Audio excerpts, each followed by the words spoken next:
Pronto, gente. Deixa eu abaixar um pouquinho esse celular, né? Que essa coisa de live é um negócio sério. Eu vou abaixar mais um pouquinho. Pronto. Vamos falar só mais um pouquinho, né, doutora? A pergunta que você disse que tinha. Vamos fazer a pergunta. Mas você conseguiu concluir o raciocínio? Não, era assim, essa cliente, além dessa coisa dela dizer assim, não vou me intrometer, deixa ele fazer, porque muita gente ansiosa e perfeccionista acha que só ela sabe fazer as coisas direito, porque os outros fazem tudo errado, né? Então isso... Eu conheço uma pessoa assim. Pronto, aí isso sobrecarrega muito ela, sabe? E aí ela fica estressada, por quê? Porque ela quer fazer tudo, centraliza tudo nela. E aí ela também tinha essa coisa de fazer tudo correndo. Por quê? Porque ela estava sempre na frente, pensando no que ela tinha que fazer depois. Então a história de não ficar no aqui e agora é muito do ansioso, porque ele está sempre preocupado com o que ele tem que fazer depois. Aí o que ele está fazendo agora, ele não foca, ele não vivencia plenamente, ele não fica ali. Então ela está tomando banho, em vez dela curtir o banho dela, ela quer bem rápido, porque já está pensando num monte de coisa que ela tem que fazer depois. Aí ela tomou consciência disso e começou a fazer assim, na hora do banho, não, agora eu estou tomando banho e eu vou curtir meu banho, vou ficar no meu banho, não vou pensar mais em nada. Vou ficar aqui e agora no meu banho, curtindo. Menina, isso é um antídoto da ansiedade. É um dos antídotos, sabe? Você saber ficar no aqui e agora. Eu vou lhe contar uma curiosidade. Talvez você já saiba, claro, 30 anos aí de estrada, né? 30 anos de estrada. Mas eu vou contar uma coisa pra vocês que eu descobri como uma pessoa extremamente ansiosa, que ainda sou, mas que tenho estudado muito e não só estudado em livros, mas estudado prestando atenção em mim, né, nas minhas atitudes. E fazendo suas terapias, né? E fazendo terapia sempre, né, gente? Porque senão, difícil manter essa pele. Brincadeiras à parte. Essa história de estar no aqui e agora me trouxe uma coisa interessantíssima. Eu, em momentos de muita ansiedade, me queixava de problema de memória. Eu dizia, mas gente, eu não lembro se eu fiz isso. Gente, eu não lembro. Tinha dias que eu ficava pensando assim, o que eu tomei no café da manhã? Será que eu comi? Remédio. Eu tomo remédio todos os dias, né, pro negócio da tireoide. E aí eu ficava, será que eu tomei o remédio hoje? Sabe por quê? Porque ficava muito no automático e não prestava atenção no que estava fazendo. Então, se eu tomo um remédio pensando na roupa que eu vou ter que vestir lá em cima, ou porque eu deixei a panela no fogo, um negócio assim, eu não presto atenção que eu tô tomando remédio. Então, daqui a 1 hora, 2 horas, eu não sei, eu não lembro se eu tomei o remédio. Por quê? Porque eu não prestei atenção. Isso. Na hora que eu tomei o remédio, eu não estava presente. Né? Você fica naquela coisa, aí você acha que tá com problema de memória. Aí, não, mas eu tô muito esquecida, não sei o que tá. Mas preste atenção no seu dia a dia, se você sente, se você acha que tem problema de memória, repare se você tá fazendo as coisas com consciência. Se na hora que você tá fazendo as suas atividades, se você realmente está ali ou se você já está pensando na próxima coisa que você vai fazer. Exatamente. Né? Então, eu observei essa questão, que eu tinha essa queixa, às vezes eu ficava até preocupada. E quando eu comecei a observar isso aí, melhorou muito. Então, meu problema de memória melhorou muito com a presença, né? Tem até um conceito que chama dessa coisa de estar no presente. Eu até esqueci como é que fala, gente. É tipo meditação consciente. Mindfulness. Assim. Mindfulness também pode ser. Mindfulness, plenamente consciente, né? Do aqui e agora. Meditação plena, um negócio assim. Uhum. E aí, que é justamente isso. Você está presente em tudo que você vai... me lembrou essa questão do banho, porque eu assisti a um vídeo da Monja Coen, que ela fala isso. Presta atenção quando você estiver tomando banho. Primeiro você lava o que? O lado direito, lado esquerdo, lado direito, lava o cabelo. Presta atenção em cada detalhe do que você está fazendo. Quando você está comendo também, que é uma coisa importante, né? Que o cérebro, inclusive, ele leva um tempinho para processar que você se alimentou. Então, comer, prestando atenção. Inclusive isso, né, é um exercício importantíssimo para quem quer perder peso, né? Uhum. Porque... muitas vezes o ganho de peso tem a ver com a compulsão alimentar, né? Nem sempre, mas muitas vezes tem a ver. E o compulsivo alimentar, ele come sem prestar atenção que está comendo. É como se ele tivesse comendo muito, mas com uma pressa de encher logo, de satisfazer logo, ou como se quisesse não perceber o quanto, a quantidade que ele está comendo, porque é uma coisa que ele não quer ver que está comendo demais, mas a ansiedade por se satisfazer, por preencher aquele vazio, aquela coisa, aquela pressa de se satisfazer logo, né? E faz com que ele coma, e essa história de comer, vendo televisão, comer, fazendo outras coisas, faz com que ele não perceba a quantidade que ele está comendo e ele coma muito rápido, não mastiga direito, e isso faz com que ele coma uma quantidade muito maior do que ele precisa. Então, se a pessoa para de fazer qualquer coisa e fica só com o ato de comer, prestando atenção, sentindo tudo, o sabor direitinho, o cheiro da comida, mastigando lentamente, entrando realmente em contato. Eu já tive clientes que disseram assim, Carlinhos, eu comecei a fazer isso e consegui me satisfazer com a metade do que eu comia antes. Consegui me satisfazer com a metade. Porque eu pegava um pacote de biscoito, me sentava na frente da televisão e começava a comer. Quando eu menos esperava, eu tinha comido o pacote inteiro. Agora, se eu pego e vou comer, assim, saboreando cada biscoito bem direitinho, agora precisa de tempo também. Nessa vida corrida fica difícil fazer isso. Mas assim, aí eu comecei a saborear cada biscoito, quando foi na metade do pacote eu já não queria mais, né? Então, essa história do aqui e agora, de você entrar em contato com o que você está fazendo, porque eu acho que isso é uma coisa que tem a ver com a filosofia oriental, sabe? De você conseguir realmente uma plenitude, a satisfação, um viver pleno aqui e agora, né?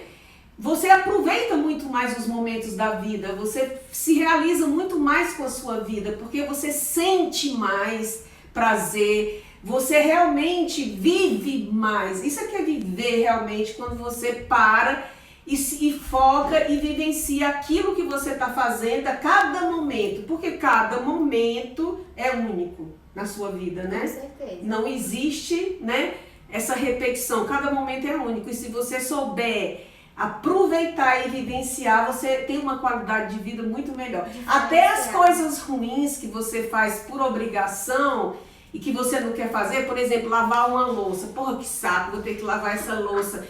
Mas se você se concentrar, não, tudo bem, eu não tenho que lavar, então eu vou ficar lavando da melhor forma possível, sentindo a água, sentindo até passa mais rápido, sabia? E não é tão ruim, não é tão chato. É verdade, porque nessa quarentena, gente, eu vou te contar, viu? Que essa história de lavar prato tá deixando muita gente mais louca do que já é. Então, vamos lá. A outra pergunta da nossa seguidora maravilhosa, Lúlia, um beijo pra você. Qual a diferença entre estar deprimido por muitos dias ou o recorrente e depressão, né? Tipo, você ficar deprimido vários dias ou então situações recorrentes e a depressão em si. Ah, sim. Né? Olha só, primeiro, a coisa que é importante, muita gente confunde, né, um sentimento de tristeza com o humor deprimido, né? É claro que a tristeza tem a ver com a depressão, mas não é uma simples tristeza, né? A depressão é como se fosse uma tristeza mais profunda, né? E muito mais persistente. Porque momentos de... Aliás, se você não tem momento de tristeza, eu até me preocupo, sabe? Porque eu acho que é como a gente diz assim, sabe? Não existe alegria sem tristeza, né? Não existe prazer sem a dor. Então essas coisas fazem parte da vida, sabe? Então, tudo tem o seu oposto e que você, se você vivencia uma coisa, até para você saber o que é vida e dar o sentido à vida, você precisa de ter a morte. Para você ter a alegria, você tem que ter a tristeza. Tudo é assim, né, gente? Então, você ter os momentos de tristeza, quando você teve a experiência de perder sua gatinha, né? Isso é completamente normal, não tem a ver com depressão. Agora, tem pessoas que quando tem uma perda, ela pode entrar em depressão. E tem a ver com uma fase depressiva, tem a ver com a questão do luto. Mas a depressão, ela é uma tristeza profunda que faz com que você tenha uma sensação de que não vale a pena viver. Tipo assim, essa coisa que eu digo da perda do prazer, da perda do interesse pelas coisas, é você ficar assim, não vale a pena viver? Tipo assim, sabe, será que vale a pena eu viver desse jeito? Eu acho que não vale a pena não. Então quando começa você ter esse pessimismo, essas faltas de esperança, essa coisa aí já é uma coisa de depressão. Agora, existe vários tipos de depressão, né? Então eu acho assim, na minha experiência clínica, tem pessoas que viveram a vida toda numa boa, tendo tristezas, mas não tendo depressão, que é essa depressão que eu digo, né? Não tendo nenhum episódio de depressão, né? E de repente acontece uma coisa muito impactante na vida dela, né? Um estresse muito grande, um trauma, uma perda muito significativa, e ela pode desencadear um processo depressivo, um transtorno depressivo, que a gente chama transtorno depressivo maior, né? E para ser um transtorno depressivo, a menina perguntou uma coisa interessante. É uma tristeza que perdura por pelo menos 2 semanas, a pessoa se sentindo triste, desanimada e sem esperança na maior parte do dia, todos os dias, por 2 semanas, pelo menos. Se for menos do que isso, não é depressão. É por pelo menos 2 semanas, você todos os dias, você acorda, amanhece o dia e diz assim, que merda que eu tô viva, que merda de vida, sabe? 2 semanas na maior parte do dia. Porque essa história da intensidade e do tempo de duração é importante para definir o que é depressão ou o que é uma simples tristeza. E ela pergunta aqui também, assim, é possível identificar isso sozinho? E eu vou até mais além, assim, de repente é comum que as pessoas identifiquem e realmente busquem fazer alguma coisa, ou em geral as pessoas que identificam, né, sozinhas, por exemplo, identificam que estão depressivos, que estão deprimidos e tal. Será que essas pessoas conseguem ter algum tipo de ânimo para buscar ajuda? Pois é, esse é um problema sério, porque às vezes tem algumas pessoas que identificam, né, e buscam ajuda espontaneamente. Tem pessoas que não identificam, é preciso a família, as pessoas que estão próximas, identificar e levar essa pessoa a um psiquiatra, a um psicólogo e tal, porque nem sempre elas identificam e nem sempre elas, inclusive, não têm o ânimo, ela não tem a crença, não tem a esperança de que algum profissional pode ajudá-la. Ela tem a sensação de que não adianta nada. Eu acho que essa coisa da depressão é muito assim, sabe? Um pessimismo tão grande que acha que qualquer coisa que ela fizer não vai resolver, não vai mudar o que ela sente, sabe? Tem isso. E uma coisa que eu até já comentei com algumas pessoas, até por uma situação que eu experienciei, é que nesses casos de depressão onde a pessoa que está vivendo, ela não percebe e ela não busca ajuda. Muitas vezes a gente acha que a pessoa tem que fazer força porque a gente vê a pessoa conseguindo fazer uma coisa ou outra no dia a dia, e aí a gente supõe que a pessoa tem que ir, que se ela não for, ela não está buscando, e às vezes a gente não faz por essa pessoa. E tem casos, gente, que realmente a gente tem que mesmo pegar na mão da pessoa e levar. Não tem jeito, pegar literalmente na mão e levar, meio que forçado, assim, sabe? É que é um forçado que não é bem, não é a força, né, assim, mas assim, chegar junto, sabe? Ali literalmente tá do lado, literalmente, porque se esperar por a pessoa, ela realmente não vai. Não então, vai. se for uma pessoa que você gosta muito... Não, inclusive, por quê? Porque tem várias atividades que a pessoa que tem depressão, ela tem que se forçar a fazer porque são antidepressivos, como por exemplo, atividade física. Atividade física é antidepressivo, você tem que se movimentar, você tem que... E a pessoa não tem força para isso, não tem ânimo, não tem disposição. Mas você tem que descobrir estratégias para poder motivar aquela pessoa e levar aquela pessoa a fazer aquilo.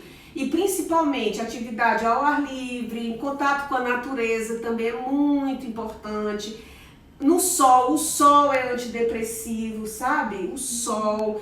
Então, e muitas vezes a pessoa não quer fazer, não quer sair de casa, não quer sair do quarto, porque ela fica procurando as estratégias de fuga que são mais fáceis para ela, né? Como dormir, como, por exemplo, usar algum tipo de droga, porque é muito comum. Às vezes a pessoa, quando busca a droga e às vezes se torna dependente da droga, é porque, principalmente a questão do álcool, né? Porque assim, com as outras drogas eu não tenho muita experiência, né? De atender clientes dependentes químicos. Mas dependente de álcool eu já atendi bastante. E muitos desses que buscam o álcool como fuga, como estratégia para você driblar essa depressão e você conseguir continuar vivendo, fazendo as coisas que você tem que fazer e tal, né? É uma forma de você escamotear e camuflar essa depressão. Então, muitas pessoas ficam buscando essas estratégias, né, para poder continuar sobrevivendo e se acomoda nisso e não quer saber de fazer as coisas, de fazer terapia, de procurar psiquiatra, ou de fazer uma atividade física. Ela fica sempre, né, se esquivando, buscando uma saída que para ela seria mais fácil, digamos assim, né? Mas é isso. Então, tem pessoas que, como eu disse, teve a vida toda assim tranquila, ela não teve um histórico, porque eu disse que algumas pessoas têm um histórico familiar de depressão. Essas pessoas, elas têm uma propensão maior a desenvolver a depressão. E ela não tem necessariamente situações de abuso, situações de abandono ou de desamparo ou de muitas perdas que levam ela à depressão. Não tem, mas ela é como se tivesse um G ali da depressão, que pode a qualquer momento desencadear um processo depressivo. E muitas vezes o que leva a pessoa a desencadear esse processo é um fator de estresse ou um fator de estresse, um trauma, né? Uma coisa muito impactante, que aí a pessoa entra no processo depressivo. Por exemplo, perdi minha gata, perdi minha mãe, perdi não sei o quê, perdi meu emprego, fui à falência, e aí ela entra em depressão. Então tem pessoas que entram em depressão nessa situação e sai da depressão com o tratamento, com alguma coisa, e nunca mais entra em depressão. E tem pessoas que entram no processo depressivo depois de um fato desse, e a partir daí ela passa a ter recorrentes episódios depressivos, né? Porque o transtorno depressivo, ele pode ter episódios recorrentes ou um episódio único, né? E tem pessoas que, como eu disse que tem vários tipos, né, de depressão. E tem pessoas, como eu já tive clientes assim, que ele tem um histórico de depressão desde a infância ou desde a adolescência. Aquilo foi com episódios recorrentes, desde pequeno com episódios. Mas esse caso, ele tinha muitos casos de depressão na família. Então ele teve depressão, por exemplo, aos 12 anos, depois aos 15, depois sempre episódio recorrente. E tem outros casos que eles têm como se fosse uma depressão crônica, sabe? É como se nunca saísse realmente da depressão, que seria a distimia, né? A distimia com o transtorno distímico. O critério diagnóstico para isso é você estar com humor deprimido em pelo menos 2 anos seguidos. 2 anos. Então a pessoa fica naquela depressão, mas não é engraçado. Elas fazem as coisas, mas com muito custo. Como se tivesse sempre carregando um peso enorme que é viver. Sabe? E com essa sensação de desesperança, com uma sensação de falta de interesse, sensação de tristeza profunda, com uma sensação de que tudo tá chato, tudo tá horrível, tudo tá... E vai levando, isso é a distimia. Então existe essa distimia, por isso é que eu digo que tem a ver com a questão do tempo, sabe?